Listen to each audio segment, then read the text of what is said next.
बोलिए गुरुदेव भगवान की जय। हनुमान जी महाराज की जय। बोलिए लक्ष्मी नारायण भगवान की जय। हाँ बंधुओं, सभी सनातन प्रेमियों से निवेदन है कि अपनी 21 जुलाई को पावन गुरु पूर्णिमा आने वाली है और 21 जुलाई को प्रत्येक भक्तों को गुरु पूर्णिमा पर सुंदर उत्सव मनाना चाहिए।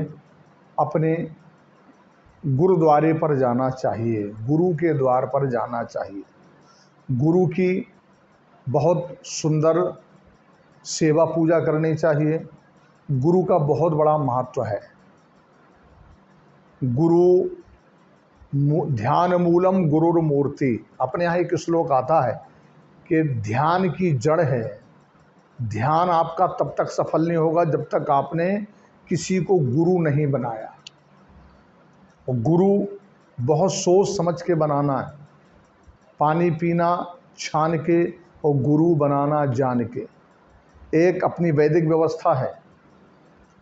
चूँकि बिना गुरु के कुछ भी संभव नहीं है, बिना गुरु के भक्ति सफल नहीं है, बिना गुरु के देवताओं की पूजा सफल नहीं है, बिना गुरु के मंत्र जाप सफल नहीं है, बिना गुरु के भगवान का नाम जाप सफल नहीं है, बिना गुरु के गंगा स्नान सफल नहीं है और बिना गुरु के मुक्ति भी असंभव है। इसलिए पहले तो किसी नर को हरि के रूप में मानना पड़ेगा। बंदों गुरुपद कंज कृपा सिंधु नर रूप हरि। पहले नर के रूप में हमें गुरु बनाना है। और वो गुरु कौन होना चाहिए? गुरु ब्राह्मण शरीर ही होना चाहिए। एक इधर सुंदर बात आती है वेदों में, गुरु ब्राह्मण शरीर ही होना चाहिए। और ब्राह्मण वो जो वर्ण संकृत क्रिया से जुड़ा हुआ ना हो, वो शुद्ध ब्राह्मण जो वर्ण संकरता से परे हो, वर्ण संकरता से दूर हो, भगवान के चरणों का परम भगत हो, शराब पीने वाला ब्राह्मण ना हो, मांस खाने वाला ब्राह्मण ना हो, जुआ खेलने वाला ब्राह्मण ना हो, किसी का दिल दुखाने वाला ब्राह्मण ना हो, चरित्र का खराब ब्राह्मण ना हो, सुंदर पवित्र ब्राह्मण, भजन करने वाला, गायत्री धारी, जनेऊधारी, चोटीधारी, सुंदर भगवान का भगत ब्राह्मण, ऐसे ब्राह्मण को गुरु बनाना चाहिए। जो लोग जानबूझ करके अच्छे ब्राह्मण को वर्णित करके गुरु बना लेते हैं, उनका पथ भ्रष्ट नहीं होगा, उनकी भक्ति भ्रष्ट नहीं होगी, उनका मार्ग भ्रष्ट नहीं होगा, उनका आचरण भ्रष्ट नहीं होगा। अंतोदगत्वा गुरु कृपा से वो सुंदर पवित्र लाइन पर भगवत चरणार बिंदों में जुड़ेंगे। पानी लोग जो छान छान के पीते हैं वो बीमारी से दूर रहते हैं, बीमारी से ग्रसित कम होते हैं। इस कारण गुरु भी किसी ब्राह्मण को बनाना चाहिए जो सुंदर ब्राह्मण है, जैसे हमने बताया। इस कारण गुरुदेव का चयन करना चाहिए। और आप जब गुरु बना लें तो साल में कम से कम एक बार गुरुद्वारे पर जाना जरूरी है। गुरुद्वारे पर जाना बहुत ज़रूरी है। वो गुरु का द्वार जब आप, और ये एक साल में एक बार टाइम मिलता है। हमारे यहाँ 12 पूर्णमासी होती हैं, 12 पूर्णमासी में एक पूर्णिमा गुरु की ही होती है। उस पूर्णमासी का नाम है गुरु पूर्णिमा। गुरु पूर्णिमा के दिन, चूँकि अब ये जो जब तक भगवान शयन कक्ष में चले जाते हैं, कब?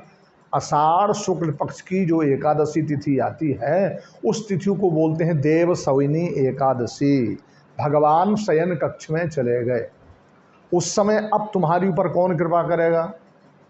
चूँकि भगवान नारायण तो सो रहे हैं, अब कौन कृपा करने वाला है? तो फिर भगवान सो गए किस दिन? एकादशी के दिन। भगवान शंकर निद्रा में चले जाएंगे 14 के दिन, माने 20 तारीख को भगवान शिव नींद अवस्था में चले जाएंगे, वो शयन कक्ष में चले जाएंगे। तो भगवान जागेंगे कब? भगवान आषाढ़ शुक्ल पक्ष की जो देवशयनी एकादशी है उस दिन शयन कक्ष में चले गए, और भगवान जागेंगे देव उठनी एकादशी, जो कार्तिक शुक्ल पक्ष एकादशी, कार्तिक शुक्ल पक्ष की जो एकादशी है उस दिन भगवान का जागरण होगा। तो आषाढ़ से लेके और कार्तिक के महीने के बीच का जो ग्राफ है जो जगह है, इस पर कौन कृपा करेगा? बोले गुरुदेव कृपा करेंगे। गुरु कृपा का ही बल मिलेगा। श्रावण के महीने में गुरु कृपा का बल मिलेगा, भादों के महीने में गुरु कृपा का बल मिलेगा, आश्विन के महीने में गुरु कृपा का बल मिलेगा, और कार्तिक के अंत तक गुरु कृपा का बल मिलने वाला है। जो कार्तिक की 10वीं तिथि है, उस तिथि तक हमको गुरु की शक्ति का बल प्राप्त होगा, गुरु कृपा हमारे ऊपर आएगी। और जो नारायण कृपा से हमको सब कुछ, जैसे नारायण भगवान के 3 काम है। भगवान है तो एक, भगवान एक हैं, भगवान दो हो ही है ही नहीं, एको ब्रह्म द्वितीय नास्ते। अब लोगों ने भले ही अलग अलग भगवानों को बना रखा है, लेकिन भगवान एक हैं। भगवान ने अपने को 3 रूपों में कर दिया, अपने को 3 रूप में प्रकट कर लिया। कौन है 3 रूप भगवान के? पहले रूप नारायण, नारायण की नाभि से कमल प्रकट हुआ और कमल से ब्रह्मा का प्राकट्यकरण हुआ। तो नंबर 1 नारायण का रूप हो गया, नंबर 2 ब्रह्मा, और फिर ब्रह्मा की आँखों की भौहों से रुद्र का प्राकट्यकरण हुआ, माने शिव। तो भगवान तो एक थे, लेकिन भगवान ने अपने को 3 भागों में बांट दिया। इसलिए बांटा चूँकि भगवान ने सोचा कि ये भी सृष्टि का काम कर रहे हैं, वो भी भगवान का ही काम कर रहे हैं, भगवान ही अपना काम करवा रहे हैं। जैसे हम लोग बोलते हैं भैया सब भगवान का है, सब उन्हीं का काम कर रहे हैं। जैसे कोई कर्मचारी है, वो भी भगवान का काम कर रहा, अधिकारी भगवान का काम कर रहा, एक मजदूर भगवान का काम कर रहा, किसान भगवान का काम कर रहा है। जितने भी A to Z, जितने भी पृथ्वी लोक के जितने काम हैं, वो लोग किसका है? भगवान का। ये मृत्युलोक है, मृत्युलोक की देवी कौन है? भूदेवी, पृथ्वी देवी। और पृथ्वी देवी के पति कौन है? भगवान नारायण। तो ये संपूर्ण क्रिया भगवान की है। तो जितने लोग हैं सब भगवान का काम कर रहे हैं। इसलिए हमें बड़ी ईमानदारी और धर्म परायणता से सारे कार्य करने चाहिए, सारे कार्य बहुत अच्छी तरीके से, और भगवत कार्य समझ कर कि हमारा काम नहीं है। हमने विवाह किया किसके लिए? भगवान के लिए। अब चूंकि भगवान ने 3 काम बांट दिए ना, ब्रह्मा जी को अलग काम दे दिया और शंकर को अलग काम दे दिया, और एक काम भगवान ने स्वयं ले लिया। ब्रह्मा जी का काम क्या है? सृष्टि को बढ़ाना, सृष्टि की रचना करिए, वृक्षों को बनाओ, मनुष्यों को बनाओ। 4 प्रकार की सृष्टि है ना, अंडज, पिंडज, स्वेदज, जरायुध, ये 4 प्रकार की सृष्टि है। तो उस 4 प्रकार की सृष्टि का काम भगवान ने ब्रह्मा जी को दे दिया, आप इसको बढ़ाइए। तो ब्रह्मा जी ने अपना काम शुरू कर दिया, सृष्टि को बढ़ाना शुरू कर दिया। अब इसके बाद जब बड़े सृष्टि बनेगी, बढ़ेगी, तो उसका पोषण भी होना चाहिए। उसका पालन पोषण कौन करेगा? भगवान हरि ने कहा ये काम हम कर लेंगे, हम सबका पालन पोषण। तो सबके पालन पोषण की जिम्मेवारी किसकी है? भगवान हरि की, श्री नारायण की जिम्मेवारी। अब ये इसको ख़त्म भी करना है, इसका एक टाइम फिक्स किया कि आपको इतने दिन, आपको इतने दिन, आपको इतने दिन, जैसे। तो फिर अब इसका फिक्स हो गया, अब इसका फिक्स हो गया, इसका टाइम फिक्स हो गया। तो इनको समाप्त करने का, संहार करने का काम किसको दिया? अब शंकर बाबा को। लो भाई, अब भगवान ब्रह्मा तो वहाँ से ब्रह्मलोक से बैठ के सृष्टि का निर्माण कर रहे हैं, भगवान विष्णु वहाँ से बैठ करके नारायण अपने सारी सृष्टि का पालन कर रहे हैं, और शंकर बाबा मृत्युलोक में बैठ करके सबका संहार कर रहे हैं। इसलिए एक काल है और एक महाकाल। तो भोलेनाथ का एक काम, तो भगवान एक थे, लेकिन भगवान ने अपने को 3 रूप में बना लिया। भगवान एक के 3 हो गए। अब भगवान ने देखा कि हमको देखना पड़ेगा भाई मृत्युलोक में कितने लोग हैं। तो भगवान ने कहा हम बैकुंठ से कैसे देखेंगे? तो अब भगवान का नेत्र कौन है? सूर्य देवता। भगवान के नेत्र कौन है? सूर्य देवता। तो भगवान सूर्य और चंद्र, सूर्य, ये सूर्य और चंद्र भगवान के नेत्र समझ लीजिए। तो ये दोनों नेत्र भगवान के सबका सब कुछ हाल देख रहे हैं। भगवान श्री हरि की बुद्धि कौन है? गणेश जी। भगवान श्री हरि की बुद्धि गणेश जी हैं। भगवान श्री हरि का मन कौन है? देवर्षि नारद जी। और भगवान श्री हरि की शक्ति कौन है? ये हमारी ये आराध्या, ये 9 दुर्गा देवियाँ, ये भगवान की शक्तियाँ हैं। इस कारण हम जितनी भी पूजा करें, पाठ करें, चाहे 1 प्रकार की भक्ति हो, 2 प्रकार की भक्ति हो, 3 प्रकार की भक्ति हो, 9 प्रकार की भक्ति हो, भक्ति का पावर हमको तभी मिलेगा, भक्ति तभी काम करेगी, वो पावर तभी काम करेगा जब हम गुरु मंत्र लेंगे। गुरु मंत्र क्यों लेना? जब भाई बिना गुरु के, वैसे तो हम खूब भजन करते हैं, मंदिर जाते हैं, दान करते हैं, कथा सुनते हैं, लेकिन बिना गुरु मंत्र लिए ये काम क्यों नहीं करते?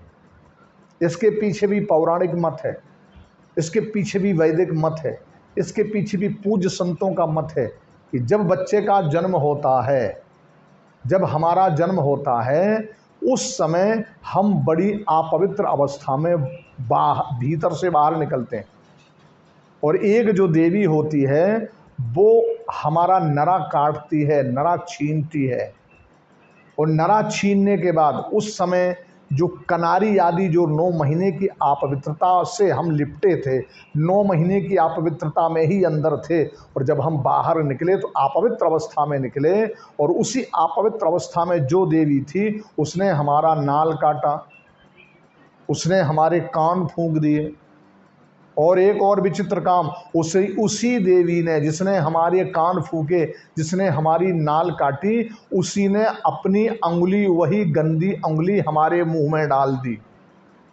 उसी टाइम से हमारा मुंह अपवित्र हो गया, उसी टाइम से हमारे कान अपवित्र हो गए, उसी टाइम से जो आज्ञा चक्र नाभि में होता था वो काम ही नहीं कर रहा है। इस कारण हमको किसी अच्छे ब्राह्मण को, जो पवित्र ब्राह्मण हो, वर्ण संकरता से दूर हो, जिसका भोजन अच्छा हो, जिसका खान पान अच्छा हो, शुद्ध शाकाहारी हो, पवित्र हो, निर्मल विचारधारा का हो, और विद्वान हो, भगवान का परम भगत हो, ऐसे ब्राह्मण से कान फुका के, जब जानते हो कोई गुरु हमारा बनता है ना, देखिए शिक्षा गुरु अनेक हो सकते हैं। जैसे दत्तात्रेय जी ने, महाराज जी ने 27 गुरु बनाए, तो 27 गुरु में उन्होंने एक वेश्या को भी गुरु बनाया, एक सांप को भी, अजगर को भी गुरु बनाया। तो गुरु नहीं बनाया, उन्होंने शिक्षा ली। एक वेश्या से शिक्षा ली कि ये कितनी प्रतीक्षारत रही, पूरा 16 श्रृंगार करके सजी धजी विराजमान रही, कितना परेशान रही कि इसके यहाँ कोई आएगा कोई आएगा, लेकिन नहीं आई। तो दत्तात्रेय जी महाराज जी जो भगवान का अवतार है, उन्होंने कहा देखिए लगन ऐसी होनी चाहिए, इस वेश्या जैसी, पिंगला जैसी, जैसे ये रात भर नहीं सोई, पूरे श्रृंगार में इंतजार करती रही। इस कारण प्रत्येक भक्त को भगवान का इंतजार करना चाहिए।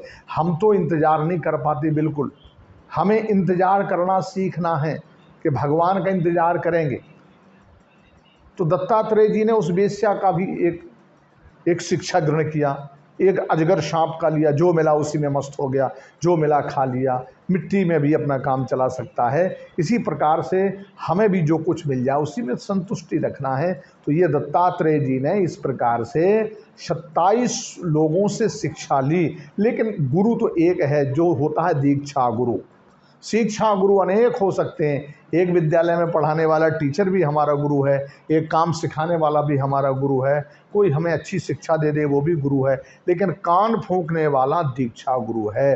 वो आपकी भक्ति की शक्ति का प्रादुर्भाव कराएगा, आपके द्वारा तीर्थ यात्रा की हुई उसका पुण्य फल उसके द्वारा जाएगा, आप रोज़ मंदिर में दर्शन करने जाते हैं उसका पुण्य फल मिलेगा, आप तीर्थ में जाते हो उसका पुण्य फल मिलेगा, आप भगवान के नाम जप में लगे हो उसका पुण्य फल मिलेगा, ये सब मिलने वाला। इस कारण हम भाई निवेदन करना चाहते हैं, अपने गुरु का सदा आदर करिए। अपने, चूँकि आपके पास जो कुछ भी है वो गुरु कृपा है, और चेला चाह जहाँ जो कुछ हो जाए उसे अहंकार नहीं आना चाहिए। एक बार आपने सुना होगा महाराज शिवाजी जैसा गुरु भक्त, शिवाजी जैसा राजा, वीर शिवाजी, जिसके आगे लिखा जाता था वीर शिवा। शिवा परम गुरु भक्त थे, और शिवाजी के जो गुरु थे उनका नाम था समर्थ श्री रामदास जी महाराज। समर्थ थे, भगवान से मिलने वाले, भगवान को दिल में बुलाने वाले, भगवान को देखने वाले, ऐसे समर्थ गुरु रामदास जी महाराज एक बार अपने चेले वीर शिवाजी के दिल की भावना को समर्थ श्री रामदास जी महाराज जी समझ गए। हुआ क्या, गुरु और चेला माने स्वामी समर्थ रामदास जी महाराज और वीर शिवाजी दोनों भ्रमण कर रहे थे, और वीर शिवाजी ने देखा कि कितने लोग वृक्षों को काट रहे हैं, ये हमारे काम में लगे हैं, हम ही इनका भरण पोषण कर रहे हैं, हम ही इनके लिए सब कुछ सुविधाएं दे रहे हैं, अगर हम ना हो तो ये सारे लोग भूखे मर जाएं, ये सब हमारे द्वारा ही इनका पालन पोषण चल रहा है, हमारे द्वारा इनकी गृहस्थी चल रही है। तो चेले के दिल का भाव समर्थ होने के गुरु श्री रामदास जी महाराज जी समझ गए। और रामदास जी ने कहा ए सिपाही दारा, तो कहा जी गुरुदेव बता महाराज जी क्या करना। बोले कुछ लोगों को बुलाओ, एक पत्थर पड़ा था, एक चट्टान पड़ी थी, इसके 2 टुकड़े कराओ। कहा गुरुदेव क्या ज़रूरत है, मैं जो कहता हूँ वो करो, इसके 2 टुकड़े करो। सेवकों को बुलाया वीर शिवाजी ने और उस चट्टान के 2 टुकड़े कराए, तो उस चट्टान के बीच से एक मेंढक निकल पड़ा, अच्छा हट्टा कट्टा, और उछल करके भाग गया।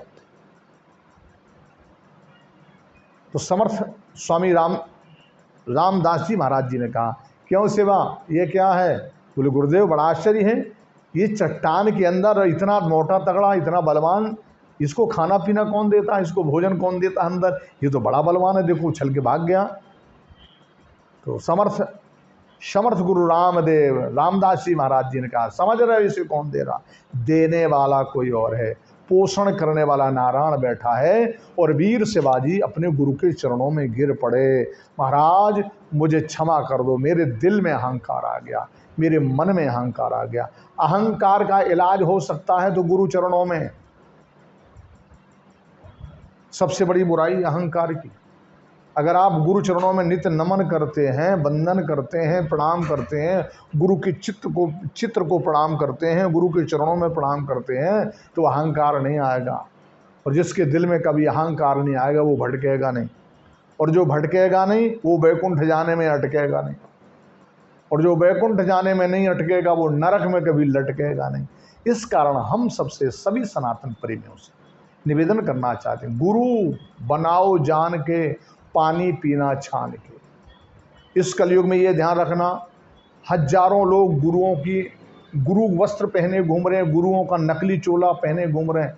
कितनी घटनाएं रोज घट रही हैं, लोग देख रहे हैं। अभी हाथरस कांड हो गया, कितने लोगों को भटका दिया लोगों ने, नकली गुरु बन गए, अपने को छिपाते हो, छिपा छिपा के गुरु बन गए। ऐसे बहुत से लोग हैं जिन्होंने, आपने देखा रामपाल का देखा होगा पूरा सिस्टम, कितने लोग हैं। तो इन सब लोगों से अपने को बचाइए, सनातन धर्म को बचाइए, वेद पुराणों को बचाइए, और जो मिशनरियाँ इस सारी क्रिया के पीछे लगी हैं उनसे सावधान रहिए।